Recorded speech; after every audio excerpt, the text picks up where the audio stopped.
Hello dears, എല്ലാവർക്കും മഹാലക്ഷ്മി പുത്തൻ എപ്പിസോഡിന്റെ വിശേഷങ്ങളിലേക്ക് സ്വാഗതം. അപ്പൊ നമ്മുടെ പുതിയ എപ്പിസോഡിൽ നമ്മുടെ മഹാലക്ഷ്മി സാഗരനോട് അമ്പലത്തിൽ നിന്ന് വരുന്നുണ്ട് അല്ലെ.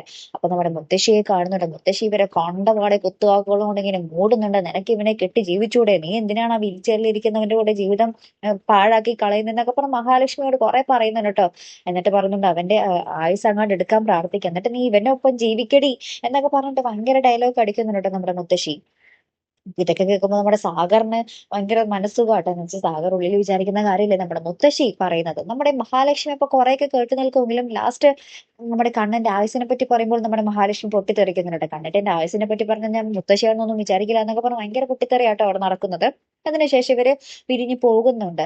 എന്തായാലും എനിക്കൊരു അഭിപ്രായം എന്ന് വെച്ചാൽ നമ്മുടെ സാഗറിനോടുള്ള നമ്മുടെ ലക്ഷ്മിയുടെ ആ ഒരു പെരുമാറ്റം കുറച്ചൊക്കെ ബോറായി പോകുന്നുണ്ട് അല്ലെ. ഇത്രയ്ക്കും അങ്ങാട് ഫ്രീ ആയിട്ട് പെരുമാറാൻ മുൻകാല പരിചയമൊന്നും ഇല്ലല്ലോ നമ്മുടെ സാഗറുമായിട്ട്. അല്ലേ കൂട്ടുകാരെ, നിങ്ങൾക്കും അങ്ങനെ തോന്നിയില്ലായിരുന്നോ? എന്തായാലും കുറെ കമന്റുകൾ എനിക്ക് വന്നായിരുന്നു, നമ്മുടെ സാഗറിനെ ഒന്ന് പുറത്താക്കിയിരുന്നെങ്കിൽ കൊള്ളാമായിരുന്നു എന്നൊക്കെ പറഞ്ഞു. അത് തന്നെയാട്ടോ എനിക്കും അഭിപ്രായം. എന്തായാലും അതിനുശേഷം ഇവരും നമ്മുടെ മേഘനാഥനെ കാണാൻ പോകുന്നുണ്ട്. അപ്പൊ ഇവര് നമ്മുടെ മഹാലക്ഷ്മിയോടെ ചെല്ലുന്നതിന് തൊട്ട് മുന്നേ നമ്മുടെ മേഘനാഥന്റെ അച്ഛനും അമ്മയും കയറി കാണുന്നുണ്ട്. അപ്പൊ നമ്മുടെ അച്ഛനും അമ്മയും കാണുമ്പോൾ തന്നെ നമ്മുടെ മേഘനാഥൻ അന്വേഷിക്കുന്നത് നമ്മുടെ കണ്ണനും മഹാലക്ഷ്മിയും തന്നെ കാണാൻ വന്നോ എന്നാണ്. അപ്പൊ നമ്മുടെ വാമദേവൻ പറയുന്നുണ്ട്, ഇല്ല, കണ്ണൻ ഇങ്ങനത്തെ സ്ഥലത്തൊന്നും വരത്തില്ലല്ലോ മോനെ, മഹാലക്ഷ്മി വന്നിട്ടുമില്ല എന്ന് പറയുന്നുണ്ട്. അപ്പൊ തന്നെ നമ്മുടെ മേഘനാഥൻ ഇങ്ങനെ മഹാലക്ഷ്മി ബ്ലോക്ക് ചെയ്യാൻ വേണ്ടി ഇങ്ങനെ പറയുന്നുണ്ട്, അവൾ തറവാട്ടിൽ വന്നതിന് ശേഷമാണ് ഇങ്ങനത്തെ ദുരന്തങ്ങളൊക്കെ തറവാട്ടിൽ വരാൻ തുടങ്ങിയത്, അവൾ ഒരിക്കലും എന്റെ അടുത്തോട്ട് കയറ്റി വിടരുത് അച്ഛാ എന്നിങ്ങനെ നമ്മുടെ വാമദേവനോട് പറയുന്നുണ്ട്. അങ്ങനെ ഒരു ഐസിയിൽ നമ്മുടെ മേഘനാഥനെ കണ്ട് തിരിച്ചിറങ്ങുമ്പോഴാണ് നമ്മുടെ മഹാലക്ഷ്മി കറക്റ്റ് ആയിട്ട് നമ്മുടെ മേഘനാഥനെ കാണാൻ വരുന്നതായിട്ട്. അപ്പൊ നമ്മുടെ മഹാലക്ഷ്മിയെ കാണുമ്പോൾ തന്നെ നമ്മുടെ വാമദേവൻ ഇങ്ങനെ ബ്ലോക്ക് ചെയ്യുന്നുണ്ട്. ഇപ്പൊ വിസിറ്റിംഗ് ടൈം ഒന്നും അല്ല മഹാലക്ഷ്മി, അതുകൊണ്ട് നിന്നിട്ട് കാര്യമില്ല, പൊയ്ക്കോ.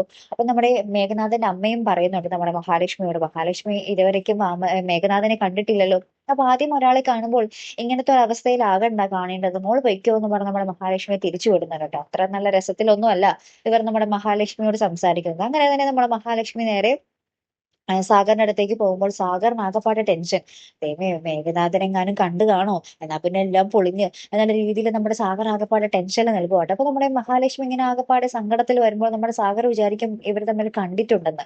അപ്പൊ നമ്മുടെ സാഗർ ഇങ്ങനെ വന്ന നമ്മുടെ മഹയെ കാണുമ്പോൾ തന്നെ ഇങ്ങനെ ചോദിക്കുന്നുണ്ട്, ആ ചേട്ടനെ കണ്ടു എന്ന് ചോദിക്കുമ്പോൾ നമ്മുടെ മഹാലക്ഷ്മി പറയുന്നുണ്ട്, ഇല്ല, എനിക്ക് കാണാൻ സാധിച്ചില്ല എന്ന് പറയുമ്പോൾ നമ്മുടെ സാഗർ, ഓ ആശ്വാസം എന്ന് പറയുന്നുണ്ട്. അപ്പൊ ഇത് കേട്ടപാട് നമ്മുടെ മഹാലക്ഷ്മി, എന്ത് ആശ്വാസോ എന്നിങ്ങനെ ചോദിക്കുമ്പോൾ നമ്മുടെ സാഗർ എന്തൊക്കെയോ പറഞ്ഞ് ഉരുണ്ട് തപ്പി മറുപടിയൊക്കെ കൊടുക്കുന്നുണ്ട് കേട്ടോ.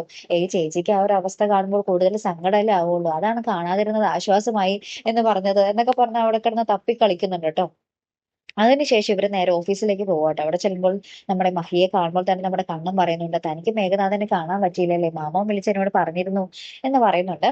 അപ്പൊ നമ്മുടെ മഹാലക്ഷ്മി ഇങ്ങനെ നമ്മുടെ കണ്ണനോട് പറയുന്നുണ്ട് കേട്ടോ, എല്ലാവർക്കും ഒരു നീരസം ഉണ്ട് കണ്ണേട്ട, കരുണ വഴക്കിട്ട് പോയതിന്റെ ആണെന്ന് തോന്നുന്നു, കരുണയെ ഒന്ന് തിരിച്ചു വിളിച്ചാലോ എന്നൊക്കെ പറയുമ്പോൾ നമ്മുടെ കണ്ണൻ പറയുന്നുണ്ട്, താനിങ്ങനെ പറയുന്നത് എനിക്കറിയാം, ഞാൻ ഓൾറെഡി ഉണ്ണിനെ വിളിച്ച് പറഞ്ഞു കഴിഞ്ഞു കരുണയെ തിരിച്ചു വിളിക്കാൻ എന്ന് പറയുന്നുണ്ട്. പക്ഷെ ഇനിയും അവൾ ഒരു പഴയ അഹങ്കാര സ്വഭാവമായിട്ടാണ് വരുന്നതെങ്കിൽ അവൾ ഒരിക്കലും ആ വീട്ടിൽ നിൽക്കില്ല കേട്ടോ മഹി എന്ന് നമ്മുടെ കണ്ണൻ ഒരു മുന്നറിയിപ്പും കൂടി കൊടുക്കുന്നുണ്ട്. അപ്പൊ നമ്മുടെ മഹാലക്ഷ്മി ആണെങ്കിൽ നമ്മുടെ കരുണയെ പറ്റി, അവളുടെ സ്വഭാവത്തെ പറ്റി പറഞ്ഞിട്ട് കാര്യമില്ല കണ്ണേട്ടാ, മുത്തശ്ശീനെ അച്ഛനെയും പറഞ്ഞാൽ മതി, അവൾ എന്ത് ചെയ്യാനാന്നൊക്കെ പറയുമ്പോൾ നമ്മുടെ കണ്ണൻ പറയുന്നുണ്ട്, എന്നിട്ട് അവളുടെ വളർത്തുദോഷം ബാക്കി എല്ലാവരും സഹിക്കണമെന്നുണ്ടോ മഹി എന്നൊക്കെ ഇങ്ങനെ പറഞ്ഞു നിൽക്കുന്ന ഒരു രംഗം കേട്ടോ നമുക്ക് പിന്നീട് കാണാൻ സാധിക്കുന്ന കാഴ്ച.